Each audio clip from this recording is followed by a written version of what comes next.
Imagina que intentas medir el tamaño de una habitación, pero lo haces con una regla de goma, una que se estira y se encoge dependiendo de dónde estés. ¿Cómo podrías saber cuál es el tamaño real?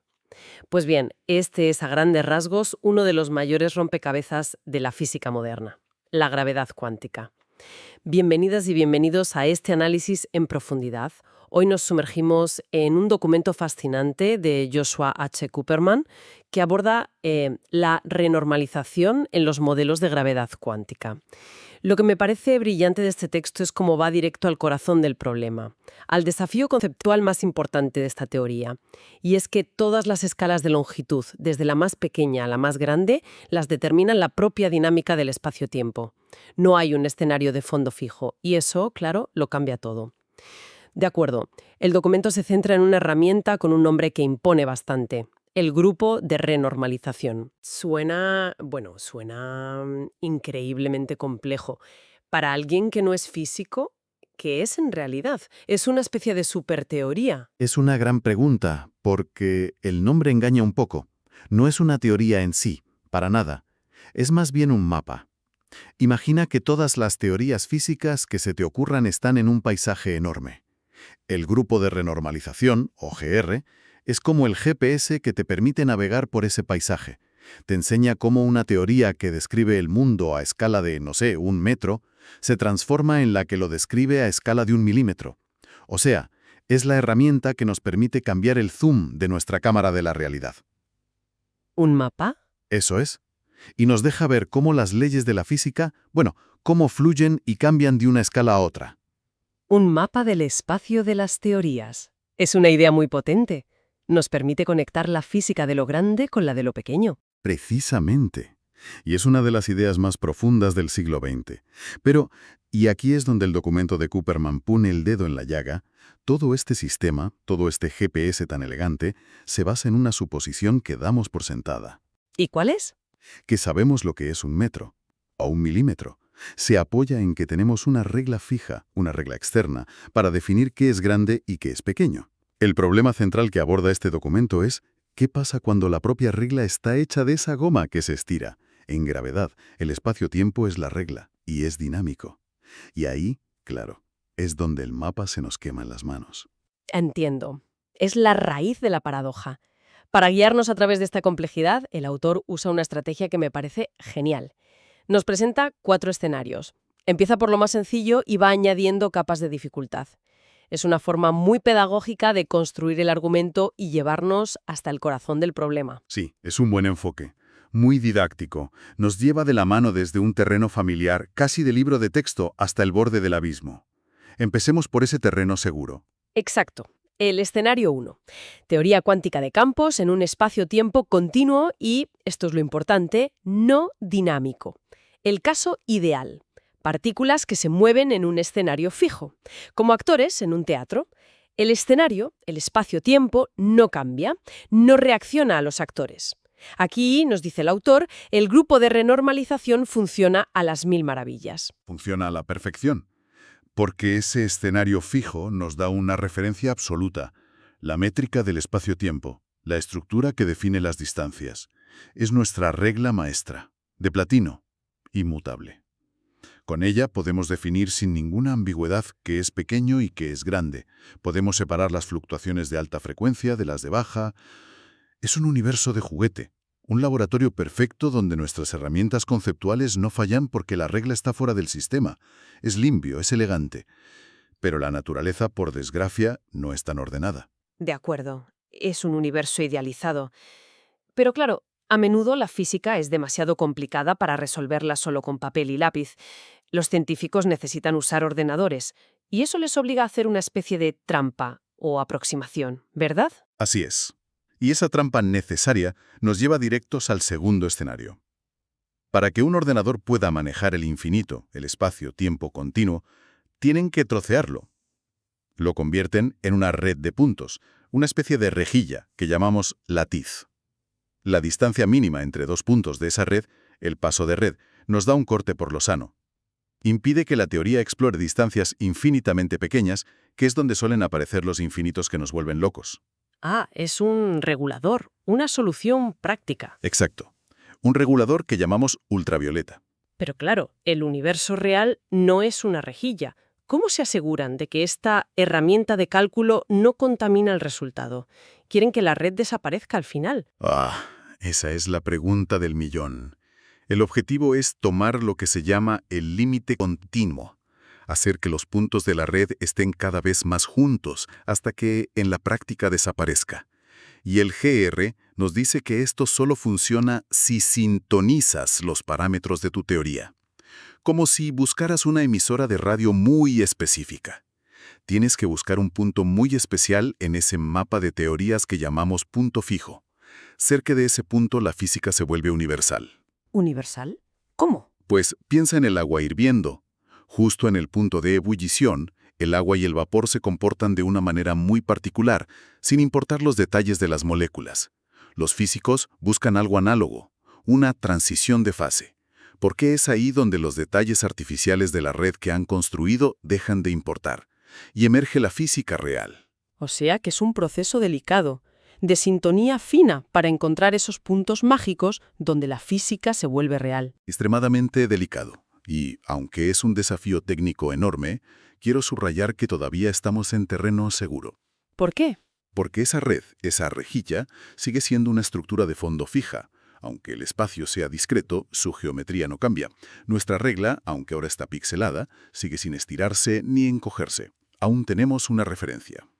Entendido. Así que, con un escenario fijo, ya sea continuo o en una red, tenemos una regla a la que agarrarnos.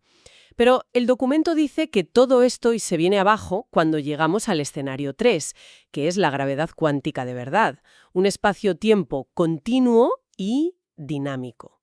Aquí es donde, si no he entendido mal, el propio escenario del teatro se sube a actuar y empieza a improvisar. ¿Qué significa eso realmente? Significa que todo lo que dábamos por sentado se rompe. El escenario no solo improvisa, es que se está construyendo y destruyendo a cada instante a escala cuántica. El propio tejido que define qué es distancia o duración está fluctuando. Volvemos a la regla de goma, pero es peor. Es una regla hecha de niebla cuántica. Niebla cuántica. El autor lo expresa con mucha claridad. Todas las escalas de longitud son determinadas dinámicamente. No hay fondo, no hay referencia externa. Cualquier vara de medir que quieras usar tiene que surgir de la propia teoría. No puedes coger un metro de laboratorio y meterlo en la simulación, porque ese metro está hecho de átomos que curvan el espacio-tiempo. El metro altera la misma distancia que intenta medir. Es un bucle que se muerde la cola. La herramienta de medida forma parte del sistema que se quiere medir. Esto nos lleva al escenario 4, que es la culminación de todos los problemas. Una teoría cuántica del espacio-tiempo en una red dinámica. Combina la dificultad de la red artificial del escenario 2 con la pesadilla conceptual del espacio-tiempo dinámico del 3. Suena increíblemente ambicioso. Ambicioso es una forma educada de decirlo. Otros dirían que es una pesadilla. Aquí es donde entran enfoques con nombres como triangulaciones dinámicas causales, o CDT, pero la idea es sorprendentemente visual. En lugar de una rejilla cuadrada y rígida, intentan construir el espacio-tiempo pegando pequeños bloques de construcción, como triángulos o pirámides. Como una especie de Lego cósmico. Exacto, un Lego cósmico. Pero, y aquí está la parte dinámica y terrorífica. La forma en que se pegan estos bloques no es fija. Cambia y evoluciona según las reglas de la física cuántica. La propia geometría del universo se crea y se destruye en la simulación. Y esto magnifica el problema del zoom. Antes, en la red fija, podíamos agrupar un bloque de, 2 por 2 nodos y estábamos seguros de que veíamos la física a una escala mayor. Ahora, en un CDT, puedes agrupar 1000 bloques de Lego y por la dinámica cuántica, esa región podría ser un volumen de espacio-tiempo físicamente más pequeño que un solo bloque en otra parte. O sea que se pierde la intuición. Totalmente. La conexión entre el número de bloques y el tamaño físico se ha perdido por completo. Entonces, ¿cómo se puede avanzar? ¿Cómo se aplica el cambio de zoom del grupo de renormalización si no sabes si estás ampliando o reduciendo la imagen? Y esa es la conclusión a la que nos lleva el autor. La única salida, y es una muy difícil, es dejar que la propia simulación te dé la regla. Tienes que medir cosas dentro del universo simulado. cantidades físicas observables, y usar una de ellas como tu vara de medir de emergencia. Por ejemplo, mides el volumen promedio de todo tu universo simulado y usas ese valor como tu unidad de longitud. Solo entonces puedes empezar a preguntarte, ¿cómo cambia la física cuando el universo es grande frente a cuando es pequeño? Tienes que construir la regla con los propios ladrillos del sistema que estás midiendo. Es una tarea hercúlea. Para que todo esto no parezca pura abstracción, el documento nos da un respiro con un ejemplo del mundo real. Un caso donde este flujo del grupo de renormalización se ha medido en un laboratorio. Se trata de la constante de estructura fina, la que está relacionada con la carga del electrón. Me parece fascinante que algo que llamamos constante, en realidad, no lo sea. Ah, sí. Es mi ejemplo favorito. Demuestra que los físicos tenemos un pequeño problema con el lenguaje. La llamamos constante, pero es de las cosas menos constantes que conocemos. Un testimonio de la soberbia humana, supongo. Experimentos en aceleradores de partículas, como en el CERN, demuestran que su valor cambia con la energía. Si chocas partículas a altísima energía, la fuerza electromagnética que sienten es un poco más fuerte que a baja energía. Es un flujo del GR observado directamente. La energía de la colisión actúa como nuestro zoom. Es una analogía impecable, y el autor lo usa muy bien para ilustrar el concepto. Pero también sirve para ilustrar, por contraste, la magnitud del problema en gravedad. En el CERN, los físicos tienen un dial que pueden girar para subir la energía de la colisión. Tienen un control externo de la escala. Pero en gravedad cuántica, no tenemos un acelerador de universos. No podemos girar un dial para cambiar la energía de todo el cosmos y ver cómo cambian sus leyes. La analogía nos muestra justo lo que necesitamos, pero al mismo tiempo subraya lo casi imposible que es conseguirlo. Bien, creo que es un buen momento para recapitular las ideas principales. Primero, el grupo de renormalización es una herramienta conceptual potentísima para conectar la física a diferentes escalas. Es como un mapa del mundo de las teorías. Sin duda, ha unificado nuestra comprensión de campos muy dispares. Es uno de los pilares de la física moderna.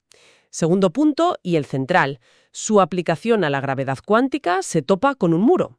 La ausencia de un fondo fijo hace que la propia noción de escala sea dinámica. No hay una regla externa. Es el problema fundamental. En gravedad, no puedes separar el sistema que mides del aparato de medida. Es el principio de incertidumbre de Heisenberg, pero llevado a su máxima expresión, aplicado a la estructura de la realidad. Y tercer punto, los enfoques que usan estas redes dinámicas, como el Lego cósmico, intentan resolver esto. Pero se ven forzados a una tarea increíblemente compleja: conseguir que la teoría genere su propia regla de medir a partir de los resultados. Lo que nos lleva a la gran conclusión del documento, que yo creo que es más una advertencia que una solución. Para avanzar en la gravedad cuántica no perturbativa, es decir, en los enfoques serios, hay que dejar de tratar el problema de las escalas como un detalle técnico. No es algo que podamos aparcar para más adelante. Es, posiblemente, el problema central. Todo lo demás depende de que resolvamos esto primero. El autor, en mi opinión, está diciendo: dejemos de engañarnos. Este es el verdadero dragón que tenemos que matar. Para terminar, el autor nos deja con una idea para reflexionar que me ha dado que pensar. En el fondo, si lo analizamos, todas las escalas que usamos, incluso en nuestra vida diaria, se definen a partir de fenómenos dinámicos.